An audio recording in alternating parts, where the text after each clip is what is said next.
Yan. So, tayo po ay magpapatuloy sa pag-aaral natin. Actually, supposedly, ito na yung last topic ko sana. Kaya lang nung pinag-aralan ko yung paragraph 7 and paragraph 8, ay medyo maraming mga bagay tayong mamimiss kung isi-shortcut ko siya. So, I decided na paghiwalay na lang yung paragraph 7 and paragraph 8 so that we can understand better ito pong ating pong pinapag-aralan. So, if you have your handouts, tayo po ay nasa chapter 22, paragraph 7. Ito na yung ating part 10 tungkol sa pagsamba sa Diyos at sa araw ng Sabat. So pag-usapan natin ngayong araw ang araw ng pagsamba, ang araw ng Panginoon o ang tinatawag natin na Lord's Day. So marami sa atin ang alam natin, Sunday is the Lord's Day. Pero saan ba nagmula itong Sunday is the Lord's Day at paano nito natin dapat tingnan? So sabay-sabay tayong magbasa ang ating confession. Ready? Read. 1689 Baptist Confession of Faith, chapter 22, paragraph 7. Tulad ng batas ng kalikasan na sa pangkalahatan, isang bahagi ng panahon ang itinilaga ng Diyos na dapat ilaan para sa pagsamba sa Diyos. Gayon din sa magitan ng kanyang salita, sa isang tiyak, moral at walang hanggang utos na sumasaklaw sa lahat ng mga tao sa lahat ng panahon, ay partikular na inilaga niya ang isang araw sa 7 na isang Sabat na dapat panatilihing banal sa Kanya. Nabuhat sa pasimulan ng sanlibutan hanggang sa pagkabuhay na maguli ni Kristo ay ang huling araw ng sanglinggo. At mula sa pagkabuhay na muli ni Kristo ay binago tungo sa unang araw ng sanglinggo na tinatawag na araw ng Panginoon. At magpapatuloy hanggang sa katapusan ng mundo bilang Sabat ng Kristiyano. Yamang ang pangilin ng huling araw ng sanlinggo ay pinawalang bisa na. So ito pong paragraph 7 ay isa sa pinakamahalagang pahayag ng mga particular Baptist tungkol sa Sabat at sa public worship.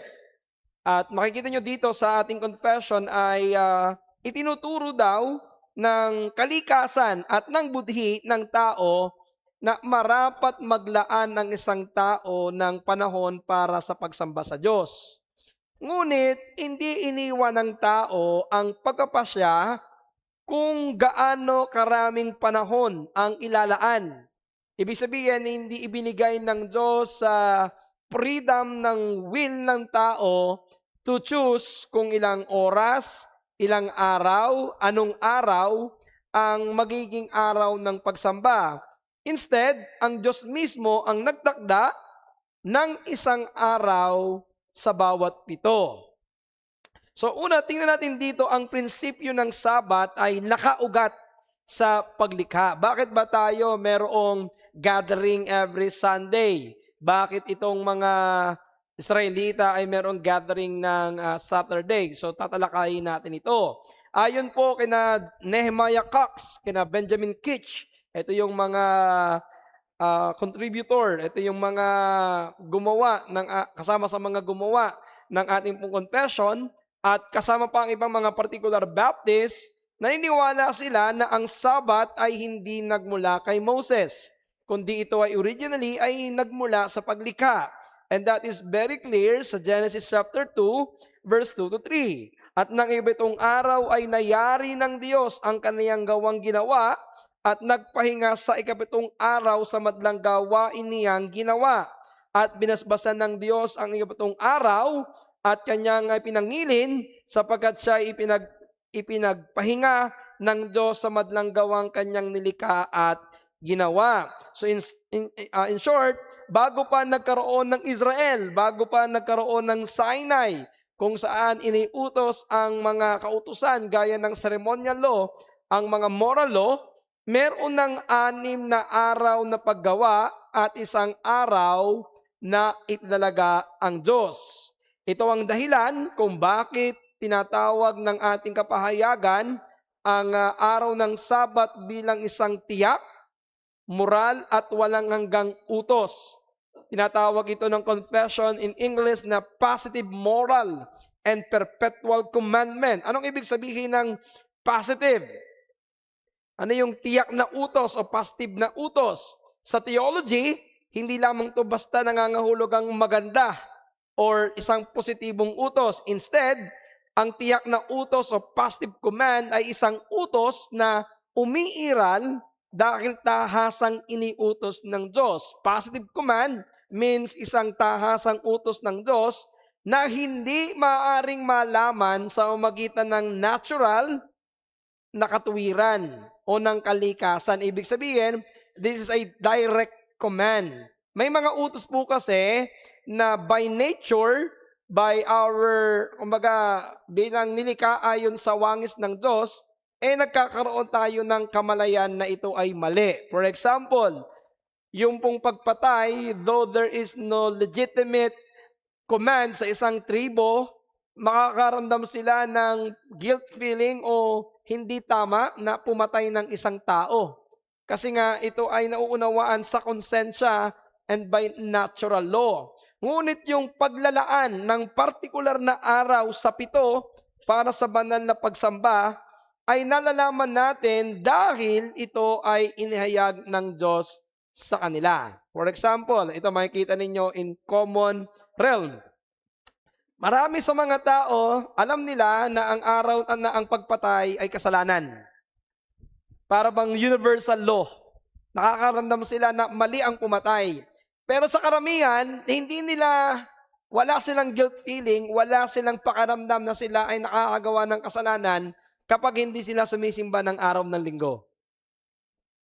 Okay lang, marami sa marami, walang parang pag-usig ng konsensya na, araw ngayon ng linggo, mali na tayo ay nasa beach, mali na ginagawa natin ito. Walang ganun eh. Pero pag yung pagpatay, pagnanakaw, pagsisinungaling, pangangalunya, makikita ninyo na parang napakadaling malaman ito ng mga tao. For the law was written in their hearts.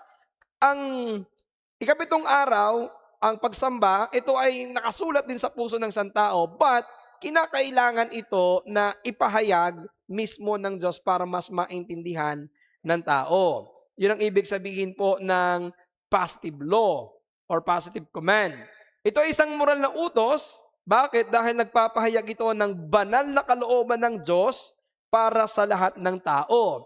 It is a moral law kasi hindi lamang ito instituted or commanded sa iisang lahi lamang. Ito ay hindi para sa bayan lamang ng Israel, which is, ito yung tingin ng iba. Okay? Ang Sabat is only for Israel, kaya wala ng Sabat ang mga mananampalataya sa ating panahon. Pero hindi ganito ang ating makikita since this is a creation mandate o creation sa nagsimula at nagugat sa creation, ipinapakita nito na hindi lang ito sa bayan ng Israel, hinihingi nito ang pagsunod ng lahat ng tao. Dahil ito yung moral na kalooban ng Diyos. Isang araw sa 7. 1 in 7. Dapat may ilaan ng tao para sambahin ang Panginoon at magpahinga sa kanyang karaniwang gawain. At makikita rin natin dito na hindi ito maaaring batas lamang na para sa Israel because binanggit din ng ating confession na ito ay walang hanggang utos, perpetual commandment. Nang ibig sabihin, magpapatuloy ang bisa nito sa lahat ng panahon hanggang sa wakas ng sanlibutan. Meaning to say, there will be no time in the history sa panahon natin ngayon at hanggang sa katapusan na magkakaroon ng utos ang Biblia na hindi nasasamba ng araw ng Panginoon, na mawawala na yung 1 in 7. Pero, itong bagay na dapat nating makita, hindi ibig sabihin nito na wala ng pagbabago sa administrasyon nitong Sabat na ito. Dahil makikita nyo, i-argument natin mamaya na nagkaroon ng pagbabago especially in date or in day ng Sabat. So halimbawa, sa Lumang Tipan, ang 7 araw ng isang linggo ang Sabat. Kaya sa lumang tipan, ang Sabat nila papatak ng Sabado. Okay? Pero sa bagong tipan, mamaya titingnan natin kung bakit mangyayari ito. Makikita natin sa bagong tipan, ang Sabat ng mga Kristiyano ay inilipat mula sa araw ng Sabado na ikapitong araw, inilipat ito sa unang araw na ngayon ay ang tawag natin ay Linggo at mas kilala sa tawag na Lord's Day. So ano yung prinsipyo? The principle is this: isang araw sa 7 dapat italaga sa Panginoon. 1 day in 7 days ay dapat sa Panginoon. Isang araw sa 7. Again, Genesis chapter 1 and chapter 2, dito natin unang nakita ang prinsipyong ito. 6 na araw nilikha ng Diyos ang lahat ng bagay at sa ikapitong araw ang Diyos ay namahinga. But again, let me just clarify to you na ang Diyos ay hindi namahinga on the 7th day just because ang Diyos ay napagod. Hindi ang Diyos tulad ng tao na 6 na araw ka magtrabaho, pagod na pagod ka, so magpahinga ka ng araw ng Linggo o araw ng Sabado para ikaw ay makapagpahinga sa iyong gawain. Hindi ho ganon ang dahilan kung bakit ang Panginoon nagpahinga. Ang Diyos ay nagpahinga hindi dahil siya ay napagod. Nagpahinga siya sapagkat natapos na niya ang kanyang paglikha. Kumbaga, natapos niya na kasi ang lahat ng kailangan niyang likhin. Wala na siyang gagawin. Kaya siya ay tumigil at siya ay namahinga. Ito daw po ang dahilan dito sapagkat naluwalhati na siya sa kanyang mga nilikha.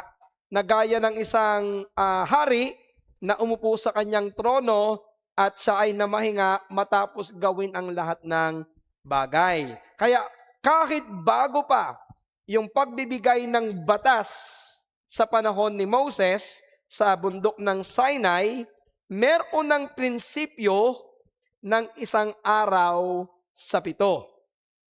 Ang ibig sabihin, before the giving of the 10 Commandments, kung saan itong utos na ito ay babagsak sa ikap-4 na utos, meron ng principle na 1 in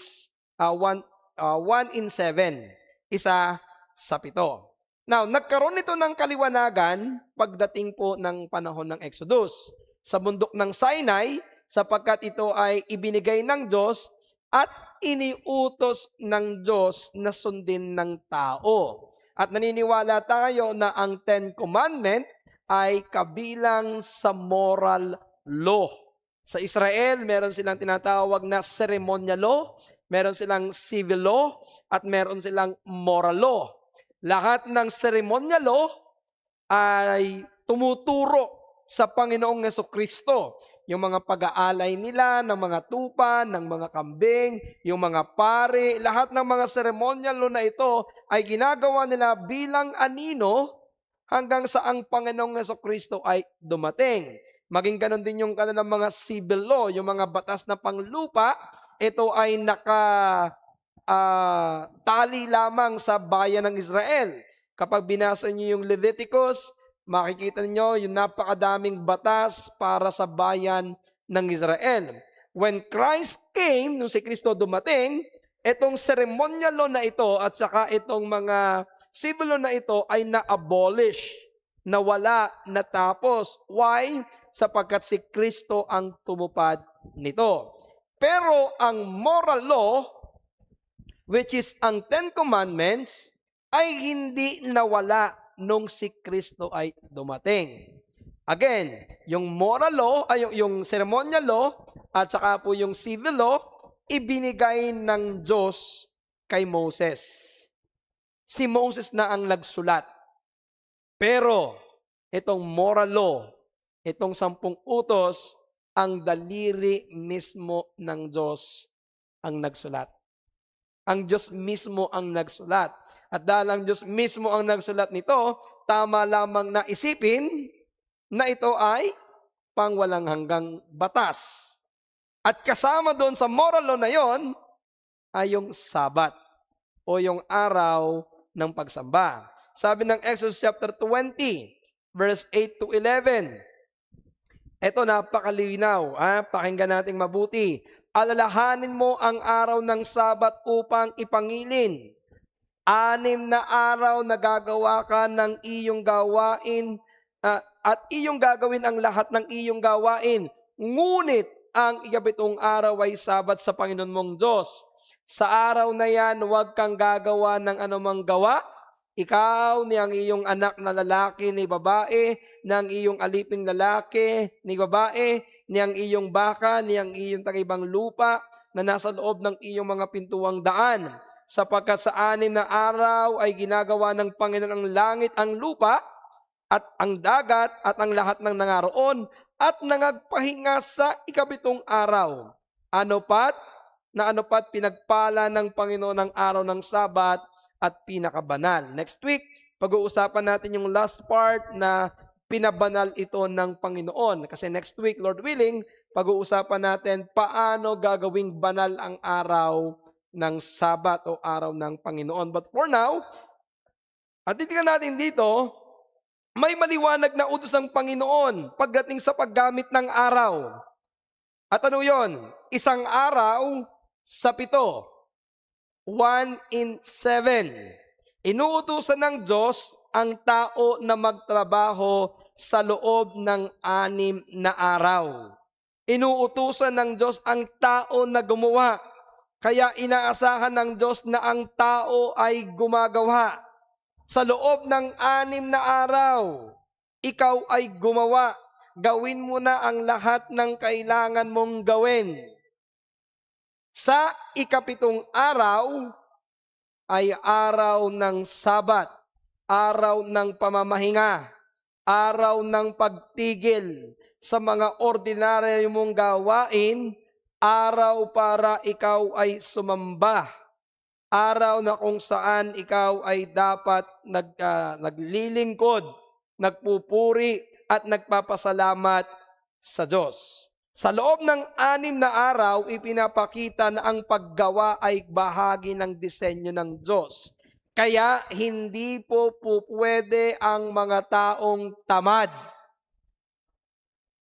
Kasi mandated, 6 na araw kang gumawa. Hindi 6 na araw kang namamahinga. 6 na araw kang gagawa, isang araw, ipapahinga. Kasi ito yung araw na ang Diyos ay namahinga. Paalaala, ang Sabat ay hindi para sa mga tamad. Ang Sabat ay para sa mga taong naging tapat sa kanilang tungkulin na gumawa sa loob ng 6 na araw. Kaya pala ang tao ay binigyan ng Diyos ng isang araw ng pamamahinga, kasi merong 6 na araw na ibinigay para magtrabaho. At huwag ka nang mas marunong kaysa Diyos. 6, magtrabaho, isang araw, mamahinga. Now, anong kaibahan dito ng Diyos? 6 na araw, gumawa siya, 7 araw na mahinga, hindi dahil siya'y napagod. Pero tayong tao, merong kapagudan ng ating katawan. Kaya 6 na araw, magtrabaho ka, isang araw, mamahinga, at sa araw ng pamamahinga, ito yung araw ng pagsamba. Okay? Ito yung araw ng ikaw ay maglilingkod. Isa, ang tao ay dapat tumigil sa paggawa, namamahinga, at ibubukod ang isang araw para sa Diyos. So, hindi lang pala ang Sabado noon ay day off, kundi ang Sabat ay day of the Lord. Okay? Importanteng makita natin, hindi Sabat, day off ko ngayon. No, hindi lang yon. Yes, day off mo, day off na ikaw ay hindi na gumagawa, pero hindi lang basta day off. Ito rin ay day of the Lord. Ito kasi yung itinalaga ng Diyos para ang kanyang iglesia ay makapaglingkod at magpuri sa Kanya. So, ang mahalagang tandaan, ang prinsipyo rito ay hindi lamang ang salitang 7, kundi yung proportion na itinakda ng Diyos. Yung isang araw sa 7. So hindi lang natin laging tandaan yung seventh day creation ng Panginoon. Tandaan natin yung one in 7. Okay, isang araw para sa Panginoon, 6 para sa paggawa. Kaya sa bawat 7 araw, 6 ang na araw ang ilalaan sa ordinaryong gawain, isang araw ang ilalaan sa banal na pagsamba at pamamahinga. Lagi niyong tatandaan tong term na ordinary work.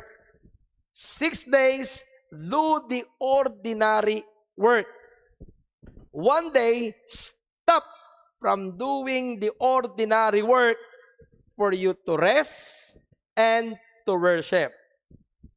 So, tandaan natin, ang batayan ng paglikha ay hindi sa Israel. Ang batayan nito ay galing sa paglikha at hindi sa Israel. Sabi ng Exodus chapter 20 verse 11, hindi niutos ang Sabat dahil lamang ito ay sa Israel, hindi ito nagmula sa Sinai, kahit nung ito ay ibinigay na utos. Binalikan dito yung araw ng paglikha. So therefore, yung 1 in 7 ay isang nagpapatuloy na utos. Kasi bakit? May mga tao na nagsasabi na dahil nga ang Panginoong Jesucristo ay dumating na, yung Sabat ng Israel ay hindi na dapat nating ginagawa. Now, itong gusto kong i-argument sa inyo or ipaliwanag sa inyo, yes, may mga pagbabago na mangyayari pagdating sa New Testament, pero yung kabuuan, yung idea, yung prinsipyo ng 1:7 ay mananatili pagdating sa bagong tipan. So ang tanong natin ngayon ay ito, bakit mula sa ika-7 araw ay naging unang araw? Sa lumang tipan, ang utos ng Panginoon, 6 na araw gagawa ka mula 1 hanggang ika-6. Sa ika-7, ikaw ay mamamahinga. Bakit tayo ngayon ay hindi ika-7 na? Bakit tayo ngayon unang araw? Sabi ng confession ito, nabuhat sa pasimulan ng sanlibutan hanggang sa pagkabuhay na muli ni Kristo, ang huling araw ng sanglinggo. Ito yung Sabat. Sa lumang tipan, mula kay Moses hanggang sa ang Panginoong Hesus ay muling nabuhay mula sa mga patay, ang Sabat ng mga Hudyo ay ika-7 araw. Pero liliwanagin ko sa inyo, noong panahon na yon, hindi ang tawag dito ay Sabado. Ang tawag po noong ang kanilang Sabat noon ay ika-7 araw. Kapag kayo nagbasa ng Biblia, makikita nyo sa Old and New Testament, walang Lunes, Martes, Miyerkules, Huwebes. Ang lagi nyo makikita doon, unang araw, ikalawang araw, ikatlong araw, ika-6 na araw, ika-7 araw. Ang ibig sabihin po nito, yung Sabat ay hindi pangalan ng araw. Huwag niyo sasabihin ay Sabat, Sabado. Hindi po yon. Ang ibig sabihin ng Sabat ay araw ng pagtigil sa kanilang ginagawa. Sabat means rest. Hindi Sabado. But kapag tiningnan natin ito sa kalendaryo, lalo na noong panahon ng mga Romano, sa Roman calendar, magkakaroon ngayon ng pangalan, yung ika-7 araw. Ito na yung araw ng Sabado. Ganito po kasi yan. Ang pangalan po ng mga araw natin, yung days natin, ay nagmula po sa Roman and Germanic Anglo-Saxon tradition. Yung paglalagay natin ng pangalang Lunes, Martes, Miyerkules ay hindi biblikal. Ito po ay galing sa tradisyon. Noong 1st and 2nd century, nung lumaganap ang imperyo ng Roma, sa imperyo ng Roma, yung 7 araw sa isang linggo, ang ginawa ng Roma, pinangalanan nila ito. Yung unang araw, at lahat ng ito ay kanilang ipinangalan mula sa kanilang mga planet gods. Halimbawa, ulit, sa wikang Latin. Yung salitang Deis Solis, araw ng araw or sun. Ito yung Sunday. Deis Lunae, Monday or Lunes. Ito ay para sa Diyos ng buwan. Deis Martis, galing ito sa Diyos ng si Mars. Kaya Martis or Tuesday. Okay. Deis Mercury, galing ito sa planetang Mercury. Tapos sa English ay Wednesday. Pero mas malapit sa Tagalog, Miyerkules. Tapos, Deus Hubis, galing sa Diyos na Jupiter. Ito naman po yung Thursday, sa atin ay Huibis. Then Deus Veneris, galing sa planetang Venus. Ito yung Friday or Biyernes. At Deus Saturni, galing po ito sa planetang Saturn. Dito nang galing ang Saturday or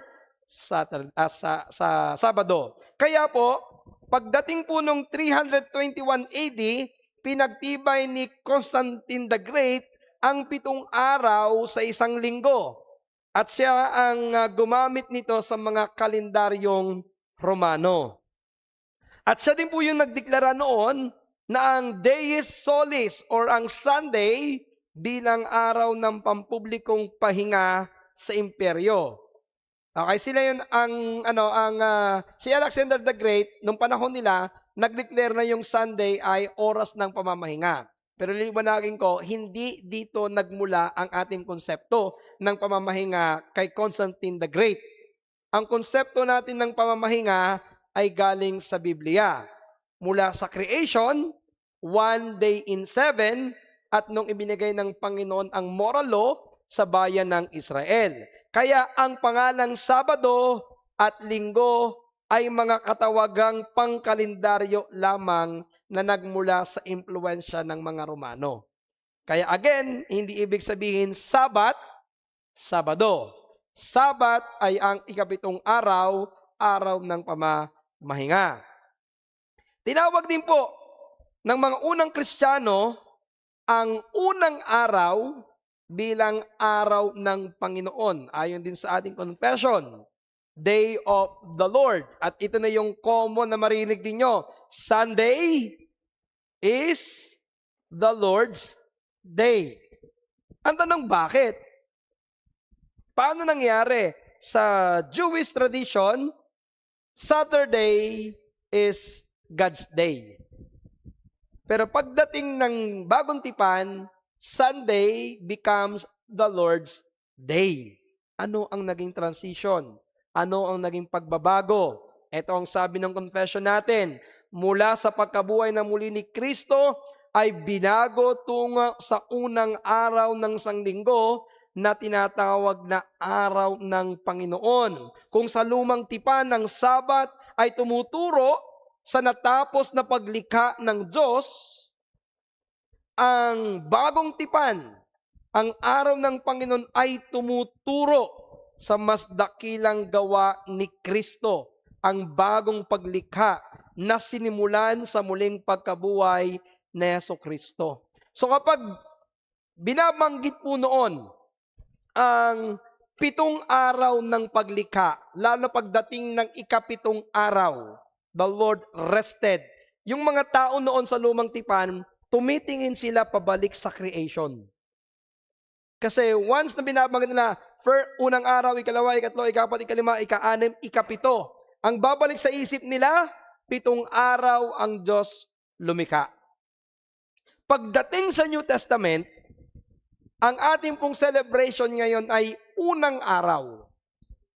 At kapag tayo ay tumitingin sa unang araw, hindi na tayo nag-iisip pabalik doon sa 6th o 7th day creation. Pag sa atin unang araw, ang ating iniisip, resurrection. Kasi ito yung simula ng bagong paglikha. Kaya ang araw ng linggo, ito ay araw ng muling pagkabuhay ni Kristo. So dito po, sa magitan ng kamatayan at muling pagkabuhay ni Kristo, tinupad ni Kristo ang kautusan at ito po, inalis niya ang mga seremonyal at anino ng lumang tipan. Itinuwid din niya yung mga maling tradisyon ng mga Pariseo tungkol sa Sabat. Dahil po pagdating po ng mga Hudyo, lalo na mga Pariseo, nagdagdag sila ng maraming mga batas sa Sabat na lahat na lamang ng mga bagay kanilang ipinagbawal. Ang ibig sabihin, kahit yung mga gawa ng pangangailangan, yung duties of mercy and duties of responsibility, kanila po pinagbawalan. Halimbawa, bawal lang magluto pag araw ng Sabat, bawal maligo, bawal maglakad ng malayo, bawal magkalag ng baka, bawal tumulong sa nangangailangan. Kumbaga, lahat na ng ipinagbawal ng Pariseo. Nung ang Panginoong Hesus ay muling nabuhay mula sa mga patay, pinalitan niya yung pong araw. At yung mga legalistikong paraan ng pagpapatupad ng mga Pariseo. Kaya mula sa ikapitong araw, nalipat ito sa unang araw. Kaya tingnan niyo yung mga talata. Nandiyan naman po sa inyong handouts. Matthew 28 verse 1, Mark 16 verse 2, Luke 24 verse 1, John chapter 20 verse 1. Lahat ng mga talatang ito nagtuturo na ang Panginoong Yesus ay muling nabuhay sa mga patay. Saan? Anong araw? Unang araw. At ano yung unang araw? Linggo. Sa John chapter 20, 2 beses na nagpakita ang Panginoong Yesus sa kanyang mga alagad. Anong araw yon?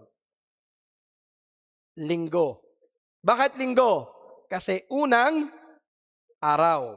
In Acts chapter 20 verse 7 and 1 Corinthians chapter 16 verse 2, ang lingguhang pagtitipon ng mga mananampalataya para sumamba ay ginagawa nila kailan? Tuwing unang araw ng isang linggo. Kaya kung nyo mapapansin, after resurrection, ang pagtitipon ng church ay ginagawa ng araw ng linggo. Unang araw. Nabasa natin kanina doon sa ating preaching, sina Pablo at saka si Bernabe ay pumupunta ng sinagoga sa araw ng Sabat. Sa binasa natin kanina, anong araw nagpunta si Pablo at Bernabe sa sinagoga? Sabat. Ikapitong araw. Sabado pa ito noon. Kasi yon ay para sa mga Hudyo. Nakuha niyo po? Iyon para sa mga Hudyo. Bakit sina Pablo napunta doon? Yun ay para sa mga Hudyo. Gaya sinabi sa inyo kanina, nakita nila ito bilang isang opportunity to share the gospel. Pero, pag ang nag-gather ay mga mananampalataya, hindi na sila nag-gather ng araw ng Sabado o ng ikapitong araw.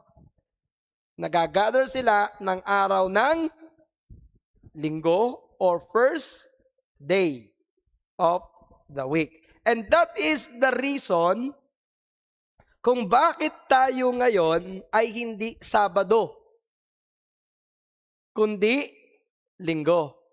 Kasi kapag titingnan ninyo, sa 10 utos, ikapitong araw. Hindi ba tayo lumalabag? Nagtitipon tayo ng unang araw?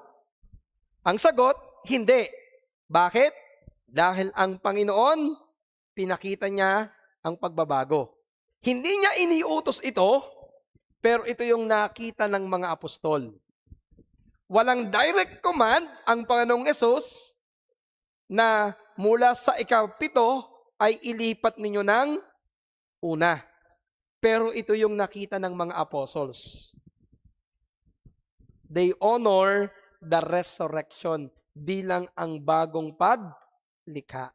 Kaya mula noon hanggang ngayon, ang mga Kristiyanong iglesia, ang pagtitipon ay araw ng linggo. Unang araw. Kaya pag nagtanong sa inyo, bakit kayo araw ng linggo? Sa lumang tipan, araw ng Sabado. Pag nakausap kayo ng mga Sabadista, mali kayo.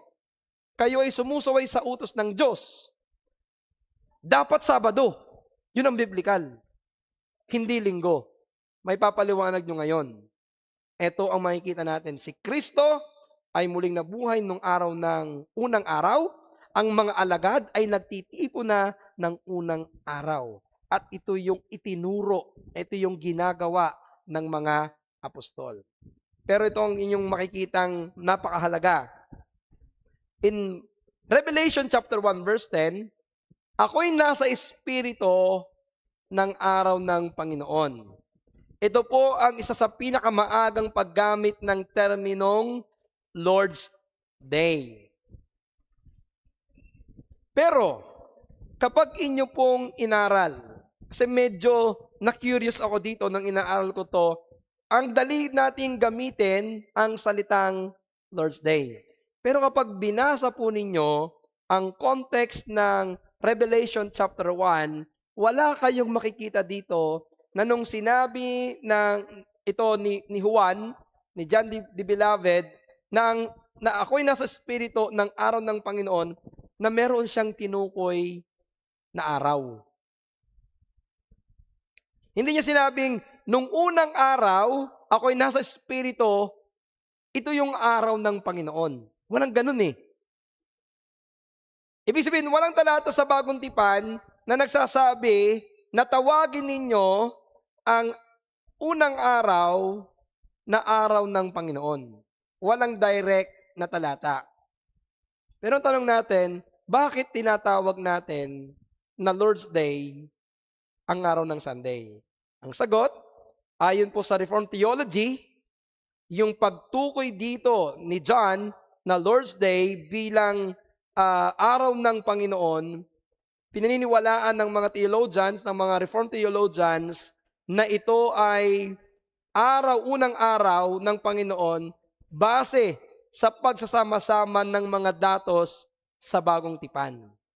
Pininiwalaan nila na yung Lord's Day o yung Sunday ay the Lord's Day kasi ito yung araw na si Kristo ay muling nabuhay. Ito yung araw na nagtipon-tipon ng mga iglesia. Ito yung araw na itinilaga para sa pagsamba sa Bagong Tipan. Kaya hindi dahil unang araw ito, kundi dahil ito ang araw na iniuugnay sa Panginoon at sa kanyang muling pagkabuhay.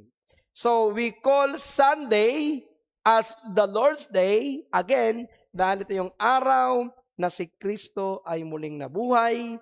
Lord's Day kasi ito yung araw na nagtipon-tipon ang kanyang mga alagad para sambahin ang Diyos. Kaya, ang sabi ng ating talata, ito yung tinatawag na Lord's Day. Then sa huli, sabi ng confession, at magpapatuloy hanggang sa katapusan ng mundo bilang sabat ng mga Kristiyano.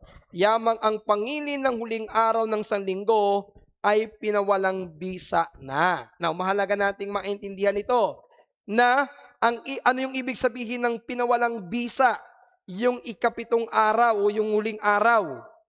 Ano yung ibig sabihin nito ayon sa context ng confession? Hindi ibig sabihin nito na pinawalang bisa na yung ikaapat na utos. Hindi ibig sabihin nito na wala na yung ikaapat na utos. Ang ibig sabihin lamang nito ay ganito.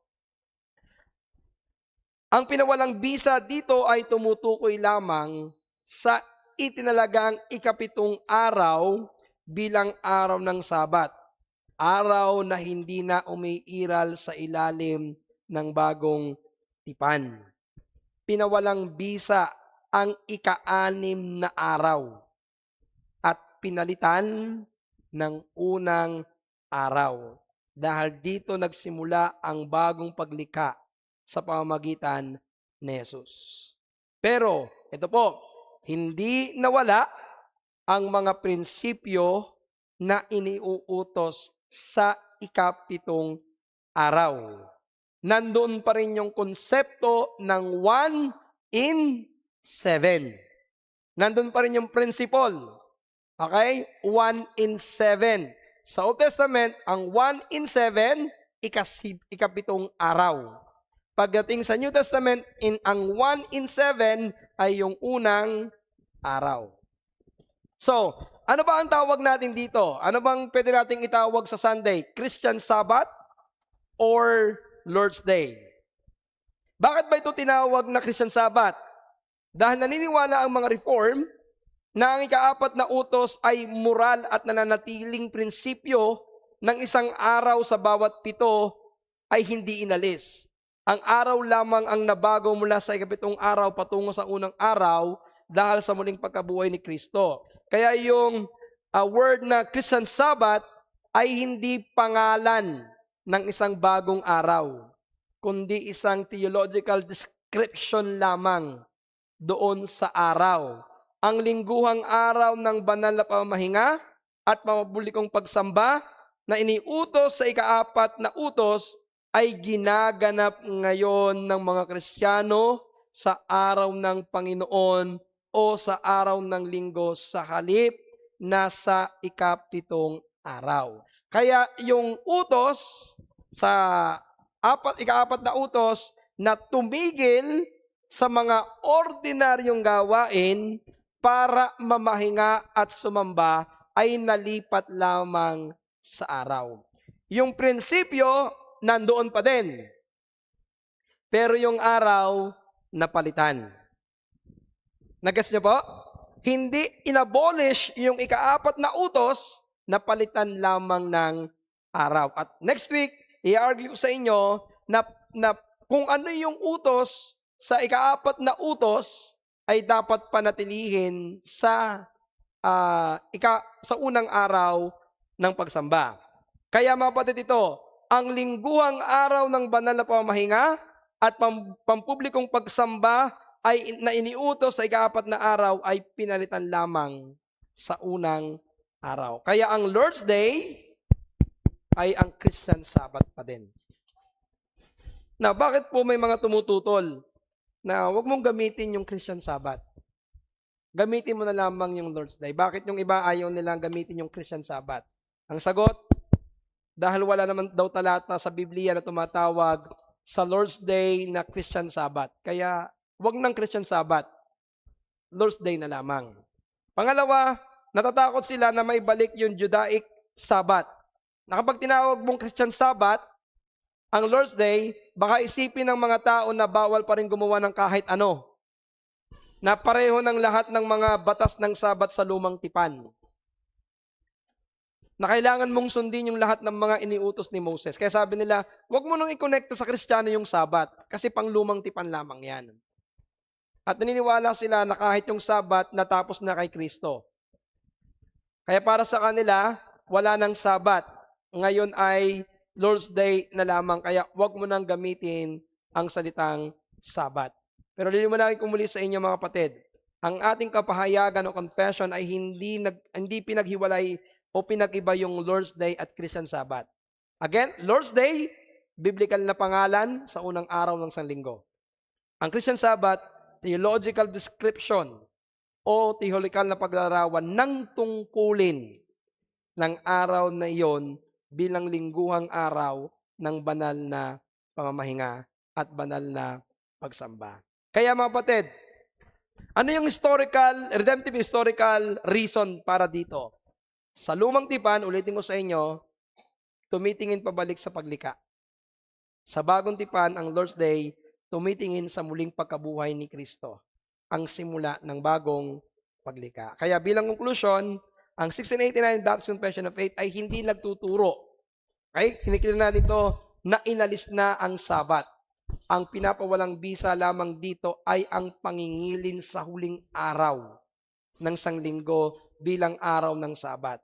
Nananatili ang moral na utos ng Diyos na maglaan ng isang araw sa bawat 7 para sa banal na pagsamba at pamamahinga. Ngunit dahil sa muling pagkabuhay ni Kristo, ang araw na yon ay naging unang araw ng sanglinggo. Ang araw ng Panginoon, ang Christian Sabbath. Meron pa rin tayong Sabbath, pero ito ay sa paraang makakristyano at hindi sa paraang makahudyo. Araw ng Panginoon ay hindi simpleng tradisyon ng iglesia. Ito ay banal na araw na inilagay ng Diyos. Nakaugat sa paglikha binago sa pamamagitan ng muling pagkabuhay ni Kristo, isinagawa ng mga apostol, at ipinagpapatuloy ng iglesia hanggang sa muling pagbabalik ng Panginoon. So we will continue na mag-gather sa unang araw. We will never return to Saturday. We will continue until Christ came sa gathering ng araw ng linggo o unang araw ng pagsamba. So next week, mas maganda next week kung paano natin dapat ipamuhay ang araw ng Sabat. At napaka-ano po nun, napaka-challenging. There will be many things to challenge us kung paano natin gagawing banal ang araw ng linggo. So for now, ang in-establish natin, 6 na araw, gagawa ka. Isang araw, titigil ka sa lahat ng ordinaryo mong ginagawa, gagamitin mo sa araw ng Panginoon. Any question?